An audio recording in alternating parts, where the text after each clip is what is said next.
Assalamualaikum warahmatullahi taala wabarakatuh. Jadi pada kali ini kita akan berbincang atau bercakap mengenai dengan penyakit dan sesuai dengan masa kini, iaitu penyakit COVID-19 ini. Kita minta para pendengar, khususnya masyarakat orang-orang di Sabah, faham dengan konsep yang dirancang oleh kerajaan dan sedang dilaksanakan sekarang.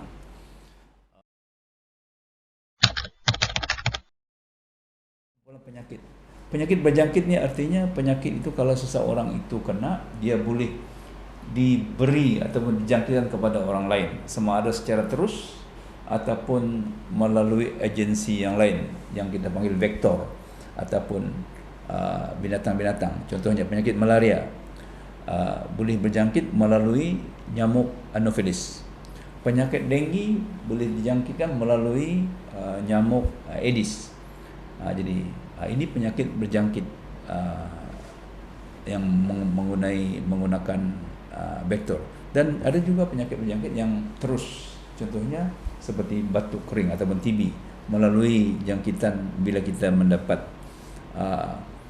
air liur ataupun dipanggil droplet yang mengandungi kuman TB daripada pesakit TB.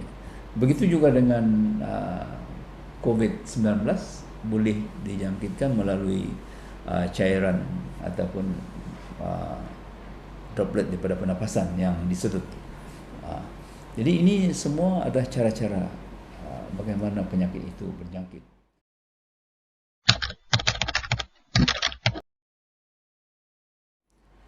Ya, penyakit COVID-19 ini ialah, kita sekarang ini banyak orang bercakap tentang COVID-19. Masalah kita di Malaysia ini ataupun kita masyarakat di kampung ini, kita bercakap tapi kadang-kadang kita tidak tahu apa yang kita cakap.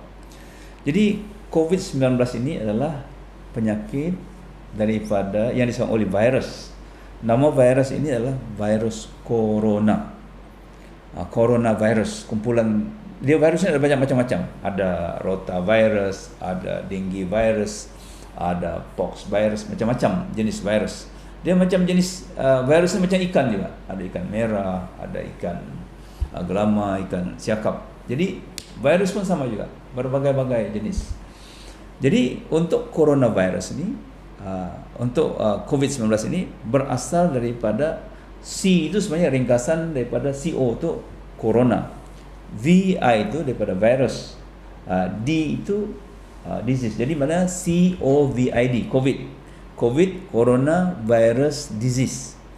Dan 19 itu adalah bila penyakit ini mula ditemui, iaitu pada tahun 2019. Jadi Pertubuhan Kesihatan Sedunia memutuskan untuk ringkasnya bahawa penyakit ini kita panggil COVID-19 supaya ada nama. Sebab itu secara resminya di seluruh dunia bila kita bercakap penyakit ini kita panggil COVID-19. Jadi kita bercakap benda yang sama. Jadi itu yang kita kena faham, nama penyakit ini sebenarnya.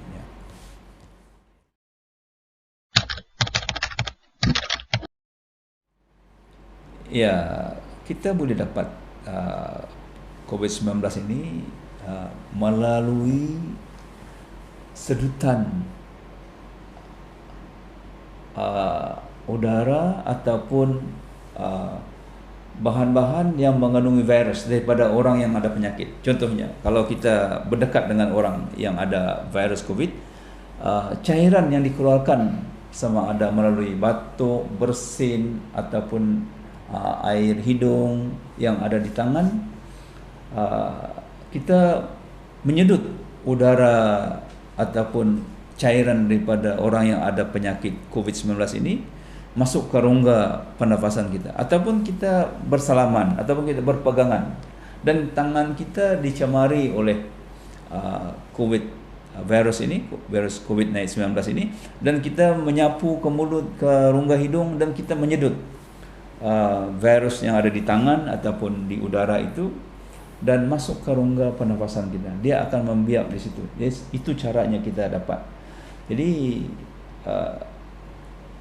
orang itu sekarang ini dulu dikatakan cuma melalui sentuhan, tapi hari ini telah terbukti bahwa COVID-19 ini juga boleh terbang di udara dan kita boleh sedut daripada jangkitan melalui airborne ataupun melalui udara.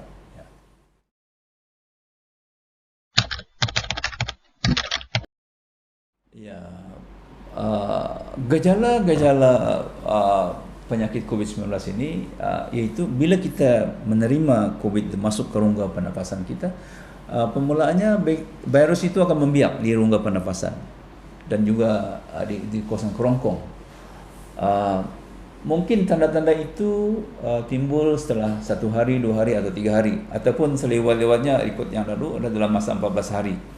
Jadi akan timbullah orang yang kena jangkitan COVID-19 ini akan mula-mula masa timbul demam, menggigil, batuk-batuk, sakit tekak, kemudian selesma,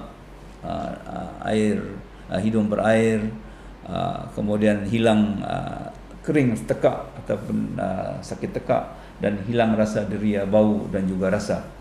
Dan diikuti juga dengan keletihan badan, sakit-sakit otot, sakit kepala, loya atau muntah, dan juga ada yang sampai bila semakin serius dia makin jadi sesak nafas, dan juga kalau tidak dibantu boleh menyebabkan kegagalan pernafasan.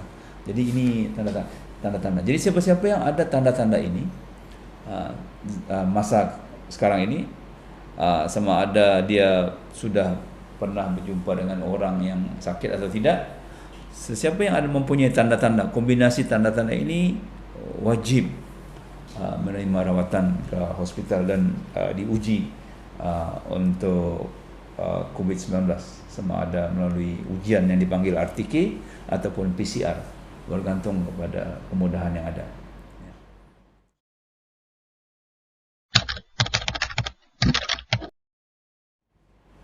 Ya, penyakit ini sekarang ini sudah menular dalam masyarakat. Sepatutnya di peringkat awal bila penyakit ini mula-mula datang, semua yang ada tanda-tanda dan didapati positif COVID-19 ini, memang kita ambil orang ini dan kita isolasi. Itu namanya kuarantin. Kuarantin untuk orang yang sakit ini adalah di hospital, yaitu yang sudah confirm sakit. Kenapa di hospital? Kerana kita halang dia bergerak, yang pertama. Yang kedua, untuk memastikan dia tidak menjadi serius. Kalau serius, kita boleh bantu dia. Contohnya, dia boleh jadi serius kesukaran pernafasan. Dan bila sukar bernafas, kita mungkin bantu alat pernafasan. Jadi sebab itu dia mesti berada di hospital yang dipanggil, dan mungkin perlu rawatan rapi, kawalan rapi, rawatan rapi, itu ICU.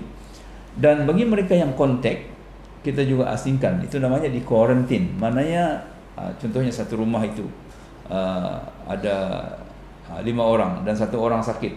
Jadi yang 4 itu kita simpan di pusat quarantine untuk membuat satu, isolasi, jangan bersentuhan atau berjumpa dengan orang lain. Yang kedua, untuk memastikan kalau dia sakit, kita cepat-cepat bawa ke hospital.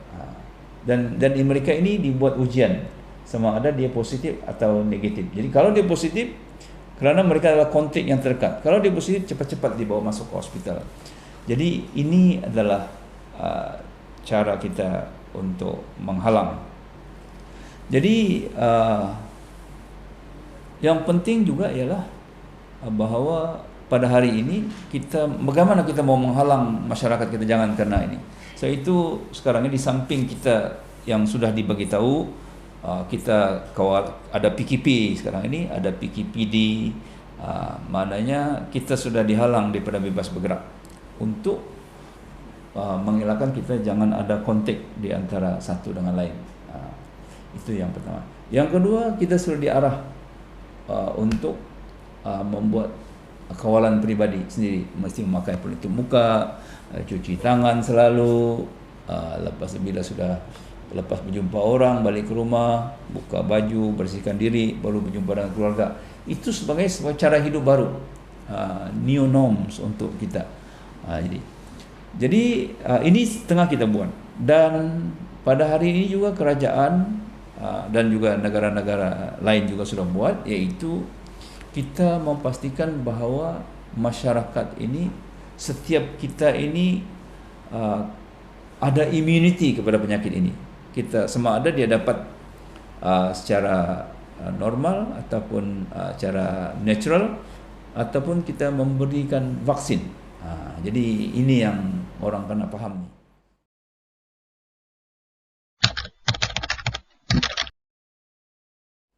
Jadi untuk kita katakan untuk penyakit itu dapat dikawal dalam masyarakat, kita mau kalau boleh 100% masyarakat itu kebal ataupun lali ataupun mendapat immunity.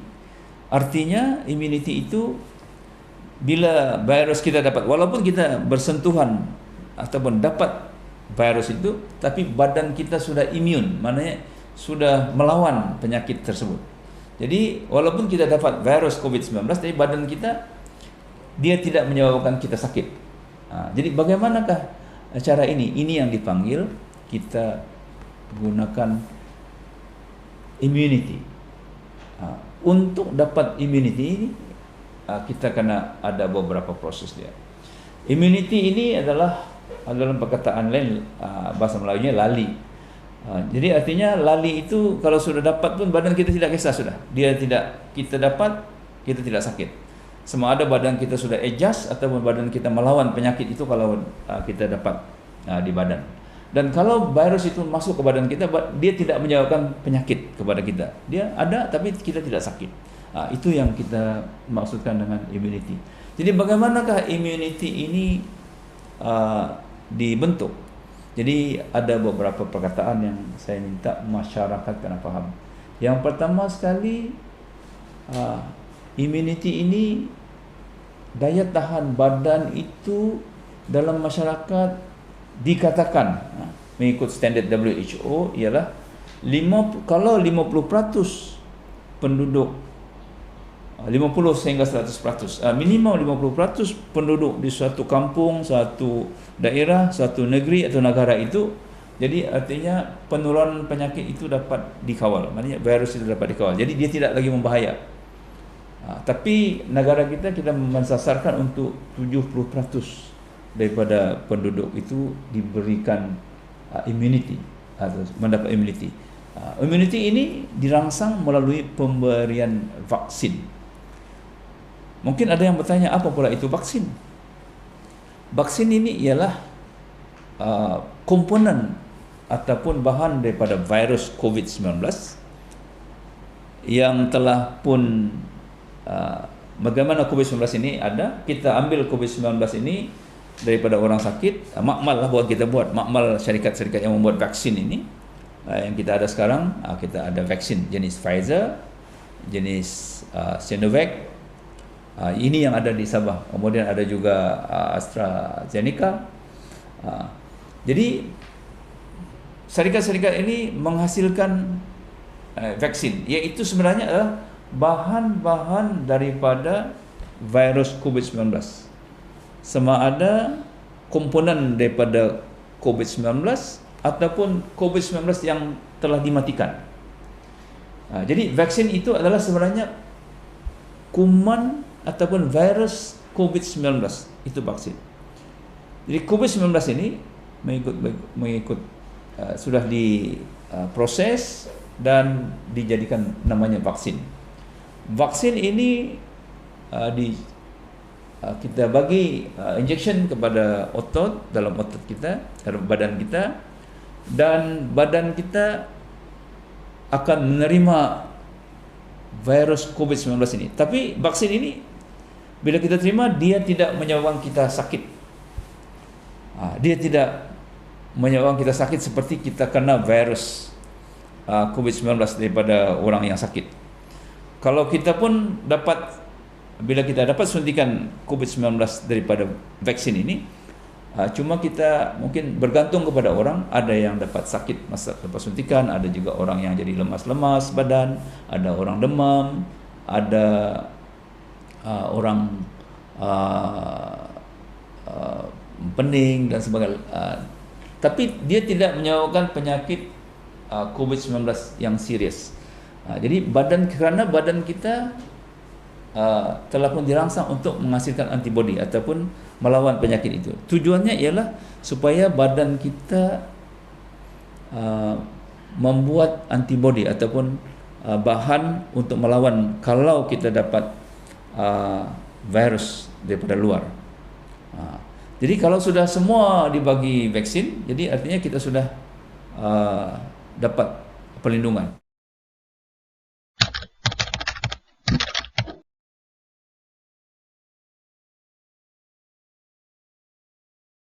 Jadi untuk mudahnya lah begini sajalah, saya ingat. Vaksin ini sebagai contohnya hujan itu sebagai virus COVID. Kalau kita pakai vaksin ini, dos yang pertama kita pakai baju hujan. Jadi bila sudah kita dapat vaksin itu, jadi badan kita sudah tidak boleh boleh masuk, tapi kita tidak sakit. Artinya boleh kena hujan, tapi kita tidak basah. Itu.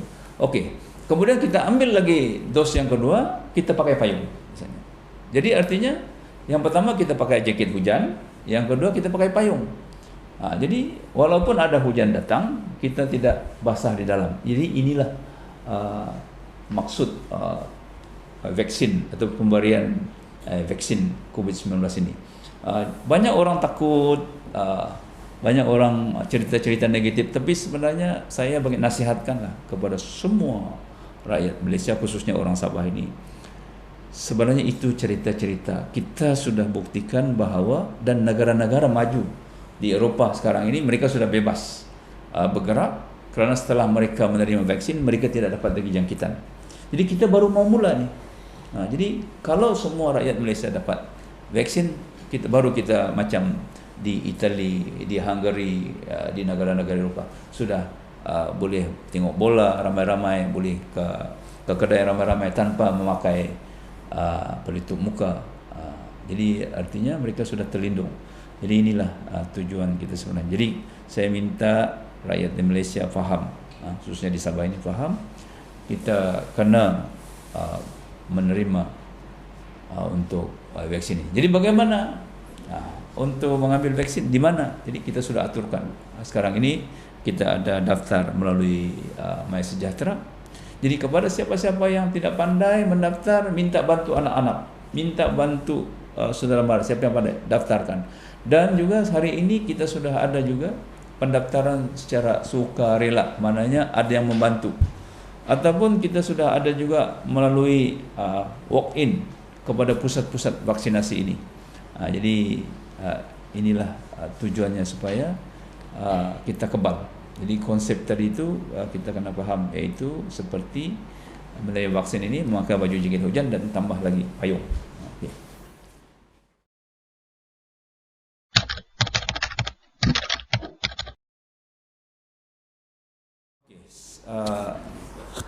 Sebagai orang politik, kita memang beri kerjasama kerana ini adalah penting untuk negara. Sebetulnya isu COVID-19 ini tidak dipolitikkan dan bukan sesuatu yang boleh kita main-main. Ini adalah soal hidup mati dan juga kepentingan negara dan juga rakyat. Kesannya kepada rakyat sebenarnya sangat serius, kepada ekonomi sangat serius, kepada kesejahteraan hidup rakyat itu sangat serius kalau kita tidak bersungguh-sungguh. Cuma apa yang kita lihat sekarang ini bahawa proses pemberian vaksin ini agak bercelaru sedikit. Saya melihat perancangan daripada kerajaan terdahulu tidak begitu kemas. Ini kita kena tegur, ini serius. Sepatutnya kalau kita daripada dahulu betul-betul serius untuk melaksanakan pemberian vaksin ini, sebenarnya sudah selesai seperti negara-negara lain.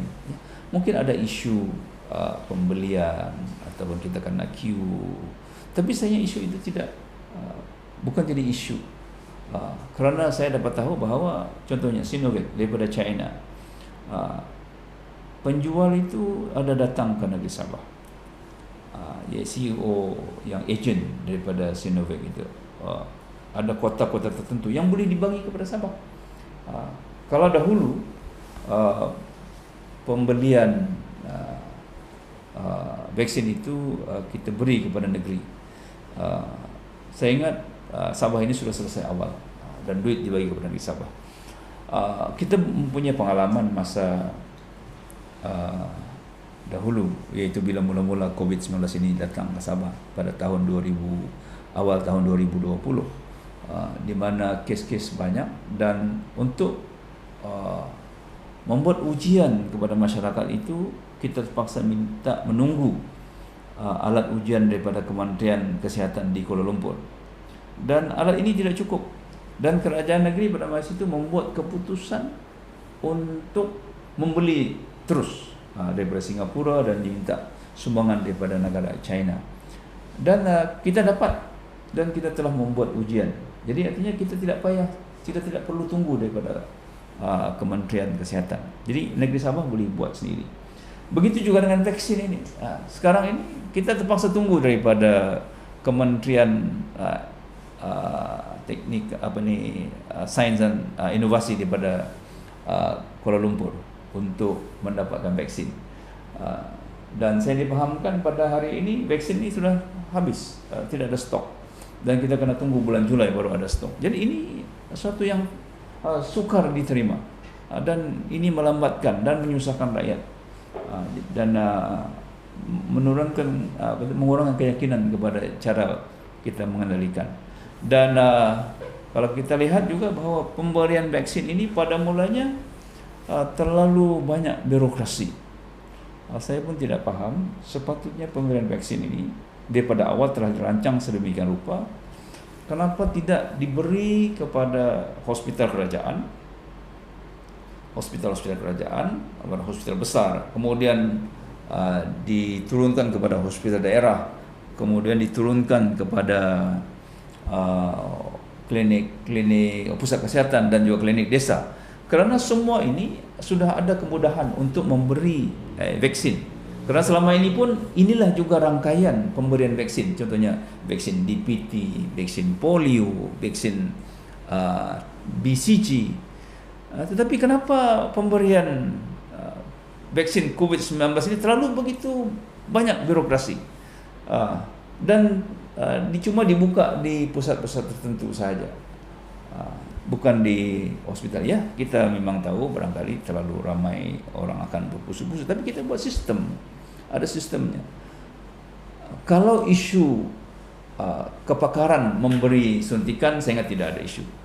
Kalau isu tentang dipanggil vaksin ini disimpan di tempat tertentu yang sejuk, kita sudah ada sistem dipanggil cold change yang sudah diamalkan oleh hospital dan klinik. Dan itu yang pertama. Kenapa tidak digunakan yang ini? Jadi kalau itu sebenarnya sudah ada sistem. Yang kedua, kenapa tidak gunakan? Sekarang baru sibuk untuk klinik ataupun swasta. Kenapa tidak daripada awal kita sudah bagi kepada swasta? Kerana kita mau speed up, percepatkan pemberian vaksin ini. Kenapa tidak diberi kepada hospital swasta?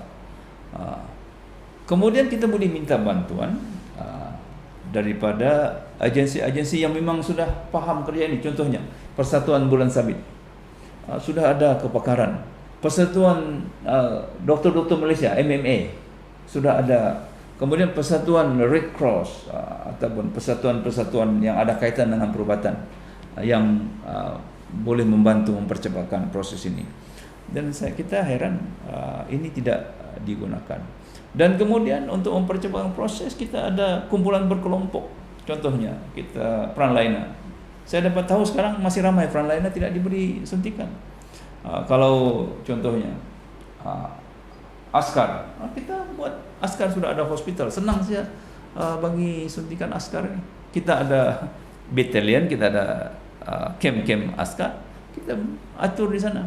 Kemudian polis, kita sudah ada semua balai-balai polis, kita buat di balai polis, kita buat suntikan di balai polis saja.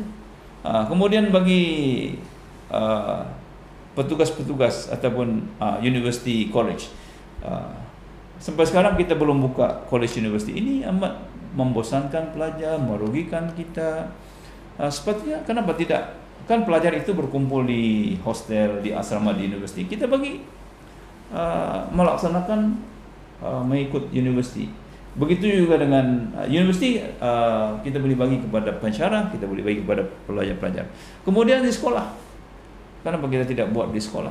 Kita beri dulu kepada guru-guru, kita beri kepada murid-murid, dan kita boleh buka sekolah, kerana semua pensyarah, semua pelajar, semua guru, semua murid sudah dibagi suntikan vaksin itu sebagai priority.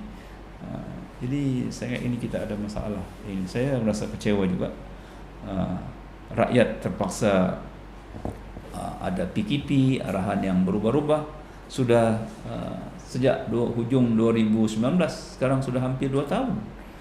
Kita buka tutup PKPD, dan ini amat membosankan rakyat, dan ini amat merugikan aktiviti dan juga ekonomi. Contohnya sekarang kita suruh buang masa 2 tahun.